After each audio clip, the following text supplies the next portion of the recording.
à tous et bienvenue pour ce nouveau numéro de Côté Comics.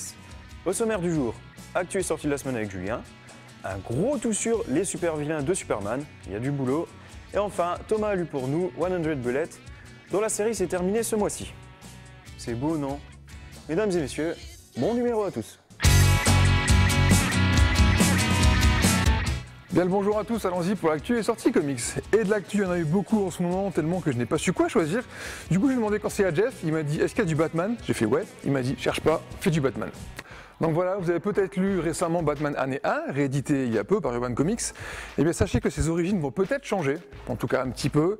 Effectivement, on vient d'apprendre que le prochain arc de la série Batman par Scott Snyder et Greg Capullo, après La Cour des Hiboux et Death of the Family, s'intitulera Année 0 et reviendra sur les origines du Chevalier Noir. Et si vous avez bien compté, année 0 c'est avant année 1, logique.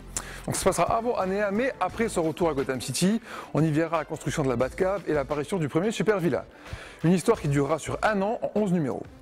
Du cinéma maintenant, toujours en partenariat avec cinecomics.fr. Une grosse annonce a fait trembler la sphère francophone tout récemment. Il s'agit de la participation de l'acteur Omar Sy au prochain film X-Men, Days of Future Past. L'acteur français connu pour Omar et Fred, mais surtout le film Intouchable, sera au casting de ce blockbuster américain, mais on ne sait pas encore dans quel rôle.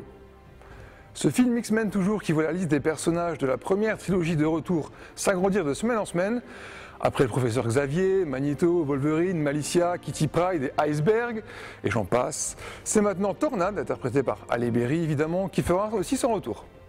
Enfin, la toute dernière rumeur concernant ce film voit le terrible Apocalypse comme méchant du film. Iron Man 3 encore et toujours, c'est normal, le film sort le 24 avril, c'est tout bientôt. Mais cette fois, c'est quand même pour vous montrer la deuxième bande-annonce du film, et comme on dirait dans nos petites contrées paysannes retirées, ça envoie du pâté. Je suis Tony Stark. Je fabrique de beaux gadgets. J'ai une petite amie géniale. Et de temps en temps, je sauve le monde. Alors, pourquoi je ne dors plus ? Vous m'avez élu avec un seul objectif. Défendre ce pays à tout prix. Il faut neutraliser le mandarin. Vous ne savez pas qui je suis.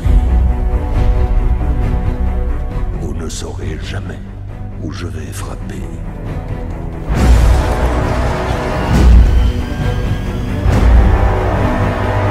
Comment allez-vous répondre à ces attaques? Le monde entier nous observera. Une seule question. Où est Tony Stark? Rien n'est plus pareil. Je dois protéger la seule chose qui m'est essentielle. Et c'est vous. Monsieur Stark, ce jour est le premier jour de ce qui reste de votre vie.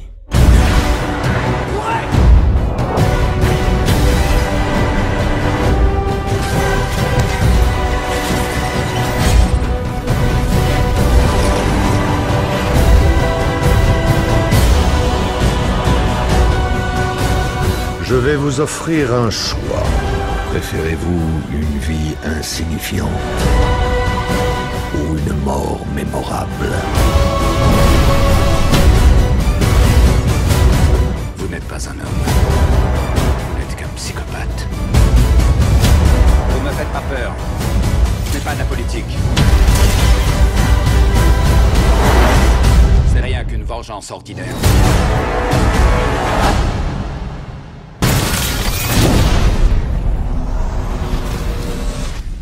On a besoin de renfort. Ça, c'est ton problème.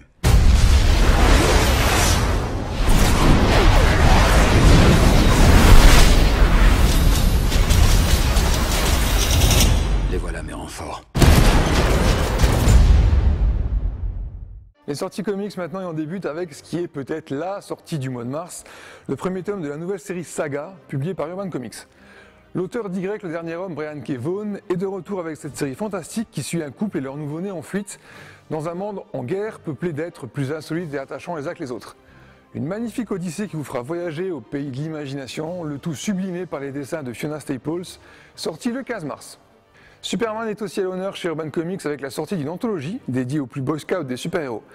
15 récits mythiques qui ont fasciné le personnage de sa création en 1938 à son renouveau en 2012. C'est donc l'occasion d'avoir de très anciens récits difficilement trouvables aujourd'hui et à un prix plus que raisonnable. Fan confirmé du personnage ou lecteur qui souhaite le découvrir, cet ouvrage est fait pour vous, sorti le 22 mars. On finit avec une série très déjantée qui arrive chez Delcourt, Projet Manhattan. Un récit signé par le duo qui avait déjà sorti Red Wing, à savoir Jonathan Hickman et Nick Pitara. L'histoire part du fait historique qui est le projet Manhattan, à savoir la cellule scientifique responsable de la création de la bombe nucléaire lors de la Seconde Guerre mondiale. Mais Hickman part ensuite dans un délire totalement dingue. Il y ajoute des dimensions parallèles, des robots, des doubles personnalités et plein de trucs complètement loufoques. Un trip assez spécial et très fun qui divise quand même et plaira pas à tout le monde. Le tome 1 sort le 20 mars.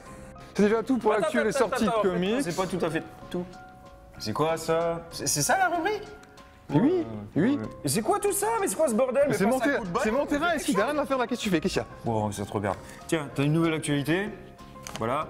Tout à l'heure, tu fais aussi la conclusion, tu dis au revoir aux gens parce que moi j'ai rendez-vous avec une jolie madame, j'ai rendez-vous avec Supergirl. Ah, Supergirl. Avec Supergirl. Avec Supergirl, oui. Et donc, tu dis au revoir, tu fais la conclusion, tout ça. Je te remercie, à la semaine prochaine. Voilà. Ok, très bien. Donc on vous rappelle que le festival Rayon Vert tiendra place à Thionville-Volcrange les 4 et 5 mai prochains. Plein d'invités, côté comics sera présent, venez, ça va être trop bien, donc voilà. Ben écoutez, je passe maintenant la main à Jeff pour être tout sur Superman. D'ici là, portez-vous bien, puis à très bientôt. Donc concernant les super vilains les plus connus de l'univers Superman. Alors le premier super vilain, bien sûr, tout le monde le connaît, c'est un chauve, bien habillé, qui... Non, l'autre chauve. Encore l'autre chauve? Voilà, celui-là, merci. Donc bien sûr, c'est Lex Luthor. Il a été créé par Jerry Siegel et Joe Shuster, à savoir les créateurs de Superman, et il est apparu pour la première fois en 1940 dans le Action Comics numéro 23. Donc c'est une mi-jurée de Superman, et de ce fait, il apparaît dans une histoire sur 4. Au début, c'était un savant fou, mais par la suite, il est plus devenu une sorte de mégalomane, riche, intelligent et manipulateur. En général, lui, il reste dans l'ombre, et puis il envoie les autres super vilains attaquer Superman. Il a le bon rôle. A noter qu'en 2000, il a fait parler de lui car il était président des États-Unis, dans les comics bien sûr. Il voue une haine démesurée envers Superman. En gros, selon lui, l'humanité est faible à cause de Superman. C'est parce que Superman règle tous les problèmes de l'humanité que les hommes n'arrivent pas à se surpasser, quoi. Donc en gros, Lex Luthor veut relever le niveau de ces hommes et être bien sûr à leur tête. Deuxième gros super vilain, un gros bourrin, Doomsday, créé par Dan Jurgens et qui apparaît pour la première fois en novembre 92 dans Superman The Man of Steel numéro 17. La version la plus connue, c'est en gros une créature kryptonienne créée génétiquement et considérée comme étant le destructeur ultime. Ouais, rien que ça. Il est connu pour deux choses. La première, c'est pour avoir tué Superman, pour de vrai, et oui. Et la deuxième, pour revenir plus fort à chaque fois qu'il est vaincu. En gros, son ancienne faiblesse devient sa force. Super vilain suivant, encore du lourd, on va parler cette fois de Darkseid, créé par Jack Kirby et apparaissant pour la première fois en 1970. Il est le plus puissant des New Gods et gère d'une main de fer son monde Apocalypse. Et là, normalement, je suis supposé vous détailler le personnage, mais j'ai décidé de vous dire une citation et je pense que ça suffira en fait. Alors vous êtes prêts? Je suis le nouveau dieu. Vous voyez, ça commençait bien. Tout est uni à travers Darkseid. Ce puissant corps est mon église. Quand j'ordonne votre réédition, je parle avec 3 milliards de voix. Quand je serre le poing pour écraser la résistance, c'est avec 3 milliards de mains. Quand je vous fixe du regard et que je détruis vos rêves, que je brise vos cœurs, c'est avec 6 milliards d'yeux. Vous n'avez jamais vu et vous ne verrez jamais plus quelque chose comme Darkseid. Je vous emmènerai en enfer, sans espoir d'en sortir, et j'y assassinerai vos âmes. Vous ramperez et supplierez et mourrez, mourrez, mourrez pour Darkseid. Voilà, je pense que là on a à peu près cerné le personnage, quoi. Super vilain suivant, assez connu lui aussi, Zod ou le général Zod. Il est apparu dans Adventure Comics numéro 283 en 1961. Au niveau de son histoire, c'est un général qui a toujours voulu avoir du pouvoir sur Krypton et qui échoue et qui est donc envoyé dans la zone fantôme. Ce qui le sauve bien évidemment de la destruction de Krypton. Il sort de la fameuse zone et tape sur Superman, puisque sur Terre, il a les mêmes pouvoirs que lui. Il est suivi les 3 quarts du temps de Ursa et de Non. Donc Ursa c'est sa femme, et Non c'est un mec un peu idiot sur les bords. Et il a un fils en la personne de Christopher Kent, donc que Superman finira par adopter. Le général a un seul but, c'est de gouverner. En gros, il veut se venger de Jor-El et donc de Kal-El, puisqu'il applique la philosophie « les enfants paieront pour les parents ». Super vilain suivant, Allez, on va faire Brainiac cette fois. Créé par Otto Binder et Al Plastino. Et non, Ce n'est pas une blague, c'est bien le Plastino. C'est un cyborg extraterrestre, pas le Plastino, un Brainiac, qui est un génie et qui souhaite accéder aux connaissances suprêmes. Pour y arriver, il utilise sa force, la télékinésie, la télépathie, les hautes technologies et encore plein d'autres choses. Bon, c'est un super vilain très intéressant, mais qui a eu beaucoup d'apparences et d'origines différentes. Du coup, il est assez délicat à cerner si vous voulez.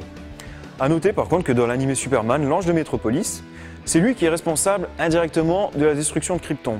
C'est-à-dire que certains, comme Jor-El, voyaient la catastrophe arriver et demandaient à Brainiac, qui est l'ordinateur central de Krypton dans cette version, alors Brainiac, qu'est-ce que tu en penses? Et Brainiac il disait non, non, vous inquiétez pas, ça va passer à côté, aucun problème, vous en faites pas. Et bien évidemment, la planète explose.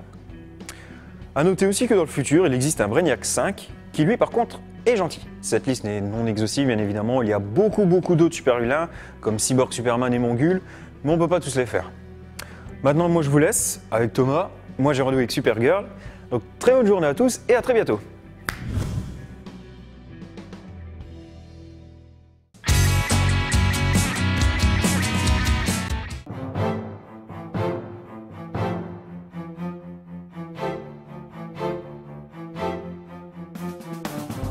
Bonjour, aujourd'hui j'ai décidé de vous parler de 100 Bullets.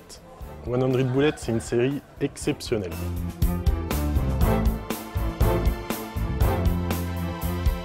L'histoire va débuter, en fait, on va voir un homme en costume, cravate, qui va rencontrer des gens qui ont des difficultés, des gens dans des bas-fonds, dans des bars sordides, qui sortent de prison, qui ont différents types de problèmes. Il va les voir. Il leur donne une mallette. Dans cette mallette, il y a 100 balles, une arme et un dossier.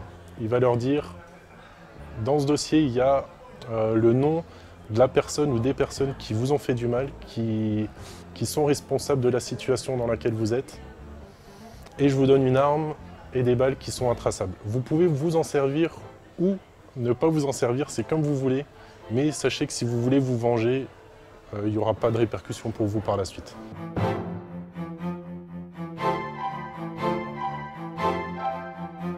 Via en fait plusieurs petites intrigues, le scénariste va nous faire découvrir plusieurs personnages qui vont forcément se relier les uns avec les autres, pas forcément tous.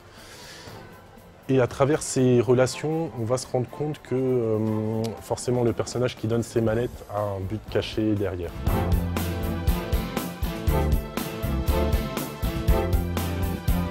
Cette histoire est scénarisée par Brian Azzarello qui fait vraiment là, un travail exceptionnel. Parce qu'il va vraiment jouer avec les codes du polar. C'est vraiment, si on aime les policiers, c'est vraiment, on ne peut pas passer à côté. Si cette série vous intéresse, le dernier tome vient tout juste de sortir, donc c'est vraiment le moment de se précipiter dessus. Urban a précisé qu'Urban les réédite petit à petit en version cartonnée, donc ce sera certainement fini de nouveau en édition cartonnée à la fin de l'année. Parce que quand je dis que le dernier tome est sorti, il est sorti en version souple, alors que maintenant il les réédite également en cartonné. Donc si on se lance que maintenant dans la série, vaut mieux commencer par les cartonnés qui sont plus faciles à trouver.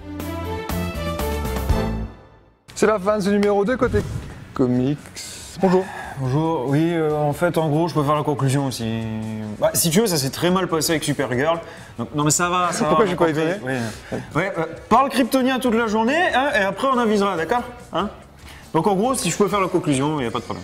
Voilà, merci d'être passé, c'est très gentil. Ouais, en fait, c'est déjà fait. Tu vois? Je viens de la faire, là. Oui, oh oui, non, oui. Oh, mais t'as sur moi, là. Non, je suis mais revenu exprès et tout. L'émission est finie, là. Donc, tu peux repartir. Voilà. Je peux repartir. Oui. Ouais. Bon, bah, à la prochaine, du coup. Ciao, hein. Et voilà, c'est la fin de ce numéro 2 côté comics. Merci à tous de nous suivre. Rendez-vous très bientôt pour des aventures encore plus comics. Au revoir tout le monde.